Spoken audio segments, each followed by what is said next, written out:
huge day in Copa America, day 4, and our first real look at Group C and the U.S. men's national team, who got the job done. A 2-0 victory thanks to an early goal from Christian Pulisics in the 3rd minute, and then a Kellerman Balogun strike just before the half that made it 2-0. The U.S.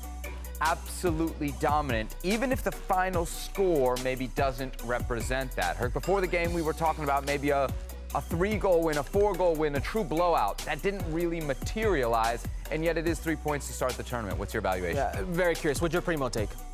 My primo actually had a very high-flying look at this game. He thought Christian Pulisics would score, there'd be more than 2.5 goals, and that the U.S. would win. So, obviously, the parlay did not come good there as we welcome Kasey Keller to the show. And I thought there would be more goals, just generally and from the United States, and there weren't.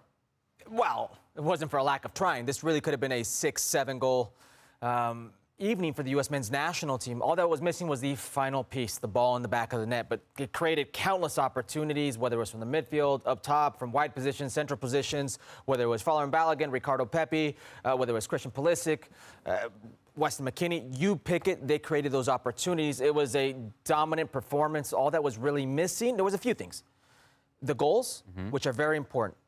It's going to breed confidence. It's going to, dictate the pace and tempo as you go forward in this competition. But there were moments, and it happens when you're playing against lesser competition on paper, that you take unnecessary risk. We saw players lack concentration. Chris Richards trying to play it out the back, giving the ball away. Tim Ream getting his pocket picked midfield, giving the ball away.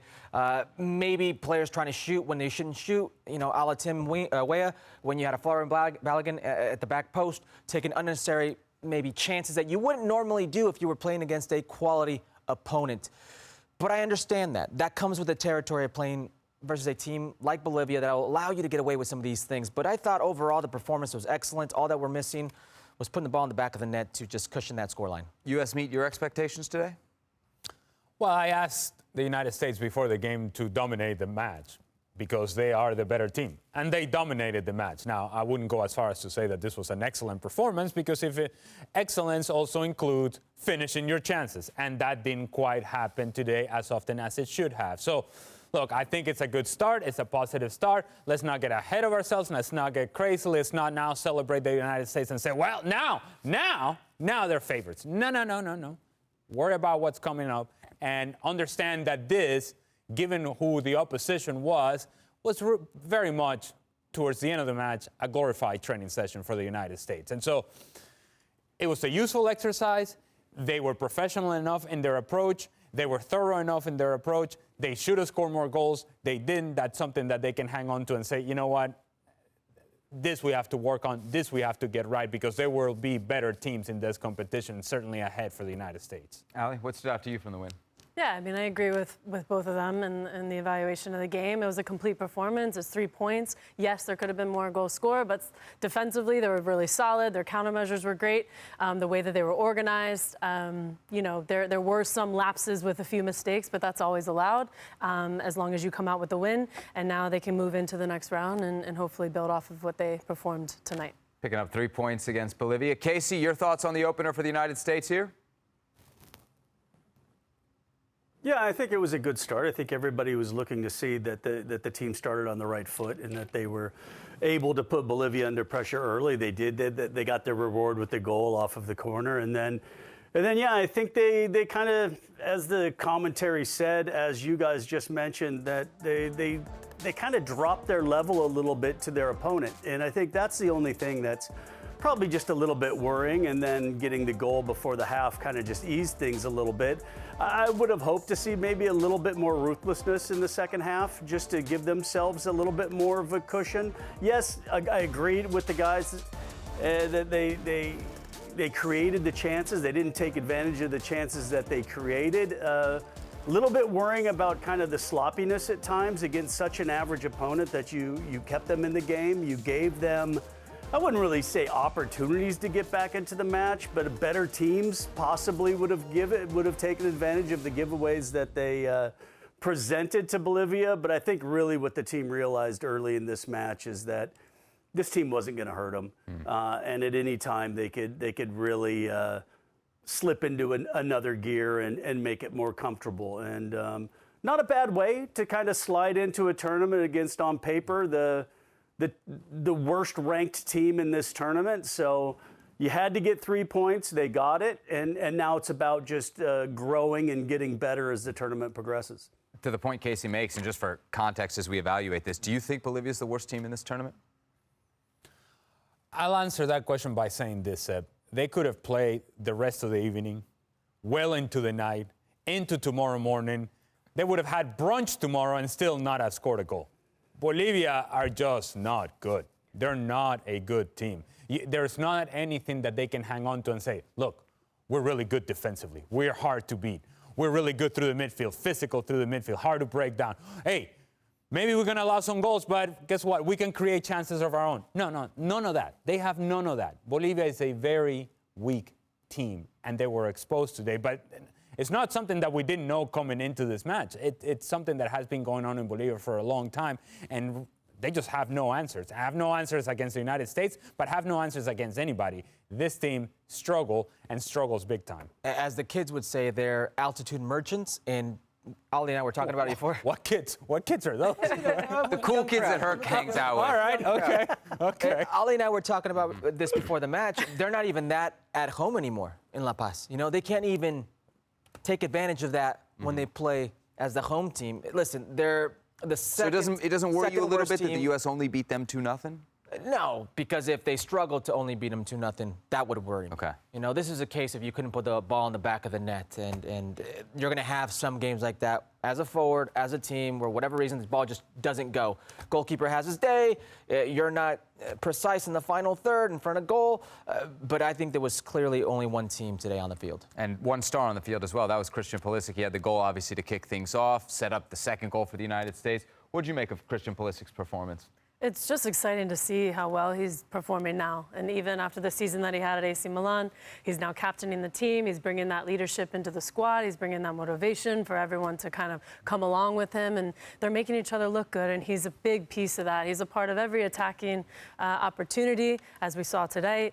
And it's just refreshing to see someone in that position kind of carry the team on their back and say, follow me, I'm going to lead the team to success. And hopefully that'll continue throughout the tournament. But it's been brilliant. It's great to see him back in his successful ways, in the way that he's getting into the attack. He wants to be on the ball, and he's making his teammates look good. You think it's the best Pulisic we've seen with the national team? Certainly looks like that. I mean, you could talk about the best form he's had as a player. Some would say it's lockdown Pulisic when he was playing in Chelsea.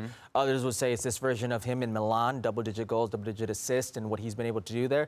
But to carry it over where he's always felt comfort into the national team and see him flourish this way, and I agree with Ali, he's taken on a leadership and a responsibility that I've not seen before. I saw this with Landon Donovan. And Landon Donovan oftentimes would fade in and out of games, didn't want to be there at times. For as talented as he was, and he put the numbers up, whether it was goals or assists, half the time he didn't want to be there. Christian Pulisic wants to be there. I saw a player today who wanted more. He was sitting on a goal and an assist at halftime, and I thought he was excellent. I thought he was the best player on the field. Anthony Robinson beside him on the left-hand side, I thought they were very good. But Christian Pulisic's playing at a level that I've not seen from him yet. Ali, we overhyping him? Well, I don't know why Herc hates Landon Donovan. I don't know. I didn't know that was part of the conversation.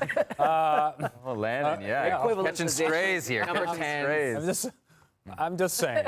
I think if you want to look at how comfortable Christian Pulisic feels nowadays as a player, as compared to what he was toward his time at Chelsea, towards the end of his time in Chelsea, where things were just not working out for him. If you look at the level of confidence that it takes for a player like him to go and float into spaces as he did for the second goal, not just park himself on the left-hand side and come and give me the ball here. No, I'm going to read the game. I'm going to feel the game. There's enough confidence that I can trust my judgment. I'll find the spaces. It takes a penetrating pass for Gio Reyna, and now I think the clear evidence of confidence is when he now takes a touch and turns forward. And now I'm going after defenders. And now I'm engaging defenders. And engaging defenders, it attracts attention to him. So now he can lay the ball up to Balogun and ends up being a goal. That maturity to his game wasn't always there. You're seeing it more often and more consistently now from Christian Pulisic. Kasey, how good was that second goal from the U.S.? Because it seems like the ideal situation. Gio, Pulisic, Balogun, back of the net. Well, and Ali mentioned it, the movement from positions, and I think this attack is the true strength of this U.S. team right now. And when they can be kind of very fluid and know that somebody can come out of a position, move in somewhere, combine, someone covers then defensively, and they have that freedom to create. We know that, when Gio's in form, obviously, I agree 100% that this is some of the best, I think, form that Christian's in. A lot of that simply because he's playing week in and week out, either by form or by fitness, and a combination of both is that he has that confidence. And so he's able to continue to play that way. But yes, the movement of this front group, 4 or 5, depending on who's on the pitch, when you know that they have the technical ability to truly break down opponents when they're in that frame of mind. And then the key for that was when it does break down, because it will against better opponents, how do they drop into a defensive shape quick enough that they don't get hit on the counter? And I think that's going to be what we're going to see, maybe not particularly in the Panama game, even though Panama has the physical players that can hit you on the counter, more so than this Bolivian team. But really, up against Uruguay is we're going to find out kind of how they're able to play both ways, how they can be fluid in that attack, have those combinations that we saw for the second goal, but then quickly get into a good defensive shape so then they don't get hit on the counter. So there were not too many surprises, I don't think, in the starting 11 today. Maybe there's some question about who would start up top. It ends up being Balogun. Most people probably would have picked that. If we went off the 2 games before this tournament, we didn't see Tyler Adams in the starting 11. He was in the starting 11 today with what appears to have been a minutes restriction. What did you make of that decision? Well, let's hope it's a minutes restriction, right? It comes out at half. We're hoping that was planned, get his feet wet. I thought Tyler was good. Typical Tyler Adams, trying to be the tough guy in the field, be that enforcer, be that leader. There was a moment where Giovanni Reyna was hacked down minute 35, and it was Adams, and then Anthony Robinson and the rest of the team coming to his aid, kind of trying to defend him with the Bolivians. It's what Tyler Adams brings to this group, that leadership, but he was good. It's a game where you can't really judge Tyler Adams too much because he didn't really have enough to do. He wasn't putting out fires because Bolivia never really threatened. But it's good to get his feet wet. It's good to see him back on the field, and hopefully this leads to more minutes for him. Goal difference could be something big when it comes to deciding who wins this group, Ale. Do you think the U.S. might come to regret some of the goals they left on the field today? Well, that could be a point of discussion. And look, honestly, if I'm evaluating the United States, this game is not where I hang all of my critique and evaluation. This is not where I really go all too deep in the analysis of the United States. Even the Panama game, that will be more difficult than this one, I still kind of go, yeah, that's still a match that the United States should win. I want to see this team against Uruguay, and I want to see what the level is. And at that point, I'll have a better assessment and a better idea as to what the United States really are in this competition. I sort of think and feel that I have clarity as to what they are in CONCACAF. I want to see them against one of the best teams in CONMEBOL and see if indeed they can translate that performance that they had against Brazil into a game that counts in Copa America against a team like Uruguay, who in my mind is one of the favorites in this competition. Based on what we've seen today, how confident are you in this U.S. team moving forward for when they get to those big games? Well, just like Ali had mentioned, it's tough to kind of rate them against a team like Bolivia. I think they did win. They have the quality. Sometimes I think of playing against lesser teams, it's difficult to kind of perform to the standards that you want to perform at. Sometimes the level kind of drops, also like Kasey had mentioned too. So it's tough to feel really good about this performance as a player's perspective, But yes, you win, you carry that motivation into the next game. You look at the little details that you have to iron out, and then you try to apply that to the next game. And it will be a tougher opponent, and they should be excited for that opportunity because you do want to play against the best teams in order to really have a better understanding of how you are as individuals and then a collective group. Kasey, what's your biggest worry coming out of this game, if you have one, for the U.S.? I think maybe just the lack of ruthlessness, because you know that this game was easy, and they realized it was easy after 10, 15 minutes. And it was almost like, yeah, do we really want to put forth the complete effort that we need? Do we really want to have 90 minutes of concentration? Because we don't really have to in this game. You know, when great teams are purely ruthless all the way across the board. And I think that's a little worry, but I also agree with Ali 100% that this isn't going to be the game that we're going to judge this team on. They got the 3 points. They needed the 3 points. We know they need to be better going forward. And also, what I also wouldn't have been if it had been 6-0. I wouldn't have been judging it any different either. We would have just said, okay, they did what they could have done, and they beat a bad team by a lot of goals. But 6-0, 2-0, it's still 3 points. It doesn't really matter. So, but it gives them a good starting point. And I agree, the Tyler Adams thing. I think this was just a guy. What a perfect game to get him some minutes, and knowing that it really wasn't going to get pushed that hard, and they wouldn't have to worry about pulling him off at some stage, because it was for the most part going to be comfortable. And yeah, I think it'll be really interesting. I think by the time we get to about probably halftime against Uruguay, I think we're going to have a much better evaluation of what this team looks like at this point in time. Real quick, Kirk, what do you think of what Kasey says there? Obviously, it doesn't come back to bite him today, but about the lack of ruthlessness with this team. He's got a point, because it's very easy to sit here and say they created 7 opportunities on goal. They had 20 shots. But against Uruguay, you're probably not going to have 20 shots. You're probably not going to have 6 or 7 quality opportunities in front of goal. If you have one, you have to take advantage of it, because that one opportunity could be the factor of those 3 points or that result, and you going on in first place, second place, or not even going on at all. So it's a massive point there about the ruthlessness that his team lacked today. Just on that point for a second. If the United States had a player who indeed was ruthless in front of goal, we would not be having the conversation time and time again as to who should start in the number 9 position for this national team. That player doesn't exist in this player pool. If that guy existed, then he would be playing and he would be scoring goals. There's a reason as to why they're not ruthless. It's because the guys in front of goal are not that guy. Period. Well, period, and that's it. Anything else? Other guys can be ruthless beyond the number 9. Correct. No? When they have been, that's the problem. I think that's what Ali's getting to. Your number 9 is not the guy who's pushing the ball in the net. You've got dangerous Christian Pulisic, Timothy Weah. Look, if you want to make this discussion about Gio Reyna or Christian Pulisic or somebody else, I'm concerned about the guys who are going to be in front of goal. Mm-hmm.